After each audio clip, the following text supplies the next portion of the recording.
the US wants to build in a provision in any negotiations on the global climate treaty that whatever is agreed on, it cannot infringe the intellectual property laws of the US, the patent laws. And it says, all countries that are, have to enforce those patent laws and protect our patent intellectual property. And if their laws are not, let's say, ready to do that, then they should change their laws in order to ensure that our intellectual property is protected. And this is about talking about green technology. I guess it's talking about technology in general. And it's a pretty wrong-headed mentality, especially if you want to solve the problem of global climate change, but mainly because intellectual property patent law is not used in let's say a fair way at the moment. It's being abused in many ways, and I can explain a little bit. First of all, you assume that if somebody claims intellectual property or creativity, originality of an idea and want to file a patent, then that idea is original. That somebody woke up one morning and said, "Damn, I'm gonna do it this way, and I'll describe it, and I'll file a patent, and then I'll be the owner of that patent." But that's not the way it works. There's lots of patents being filed that are already known, that are technologies that are already known, and you see that a lot in IT, internet technology. Microsoft files patents all the time on technologies that are so obvious and that are so already out there, that it's more, the whole process is more to basically cordon off a territory in the marketplace for some technology to be owned by, for instance, Microsoft or Yahoo or Google or whatever. So the prior art condition is not really enforced at all, and it's up to the person filing the patent that goes through the process, and of course there should be objections against filing a patent, but who has the money to do that, to make sure that the new patents that are being filed are actually original? Then there's a thing that happens with those patents. Usually, a famous example is the technology that was used to make monosilicon ingots, which are used to produce solar cells, photovoltaic cells, was bought by Shell in the 70s and thrown into a cabinet and never used. Because Shell didn't want solar panels to become a great thing, and they didn't want that. They bought up all the production facilities for monosilicon ingots, and that was it. That was the end of solar power in that era. And it's still very expensive to make those ingots because it's energy intensive. But that's how they blocked that technology, and that's happening all the time. That is happening all the time. And why is that? Because industries are usually functioning on the edge of their ability, of their profit margins might be very small.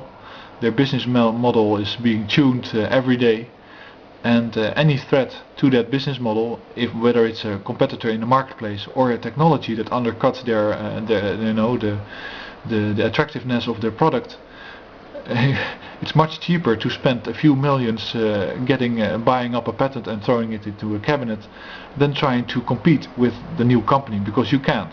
See, if there's a new invention and it's better than your technology, then you're just you lost the game.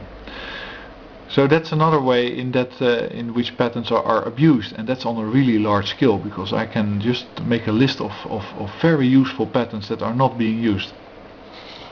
And then there's of course a whole market for that protection. So you can, let's say, somebody makes up a way to make sweet water out of salt water, and it's very cheap and competitive.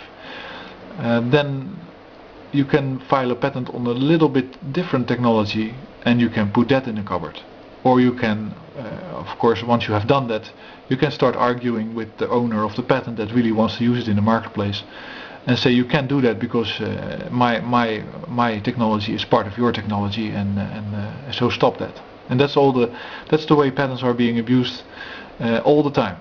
And then there's another, of course, way in which they're not used right properly, and that is by making up some technology. So I can make, for instance, a very fancy looking machine with blue lights and something turning and buzzing, and I put on a white, let's say, surgeon's robe and special glasses, and I'll do a lot of hocus pocus, and then I'll describe it in a patent, and I'll file that patent, and it's a new revolutionary green technology that will save the world. It's called fusion mixed with nuclear reactions, and it's very cool.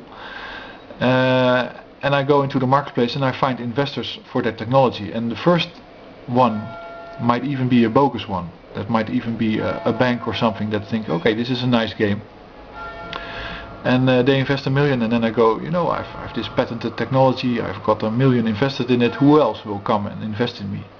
And then I got 20 million and I built a large facility, I do research for 6 years and nothing comes out of it, but it doesn't really matter, because I can sell those patents anyway, because it now has become, let's say, a mythical technology that nobody knows about, but what it really is. And it's just a big lie, it's just a big hoax, and that's what patents are used for. So I hope this video will be long enough, because my camera says it's almost out of memory, but the solution is very simple. It is, you wait until somebody makes a product in the marketplace, until you allow people to protest the fact that their intellectual property was used. And then the reward is very simple, because if I make a solar panel using your technology and and I make profit, then you can ask the royalties of my profits, and that's pretty fair, I guess. But at least it allows people to make the actual stuff that the ideas describe, and to prove their viability in the marketplace, and not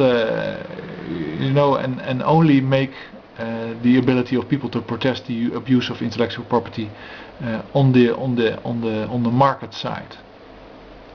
So no idea will ever go unused if it's useful and competitive. And then still, of course, energy companies can buy up all the solar panels that you produce or whatever, but it's a much better approach than to make it all in this virtual world between somebody having a crazy idea and somebody making an actual product, because there's so much going on in between that you are really unable to make sure that there's not some kind of scam or abuse of power or whatever going on. So that's my suggestion. Make one simple intellectual, keep the patents in place and the description of them in place. You can file for them, you can describe the technology, but you cannot prohibit others from producing the product. You can only ask them money when they do.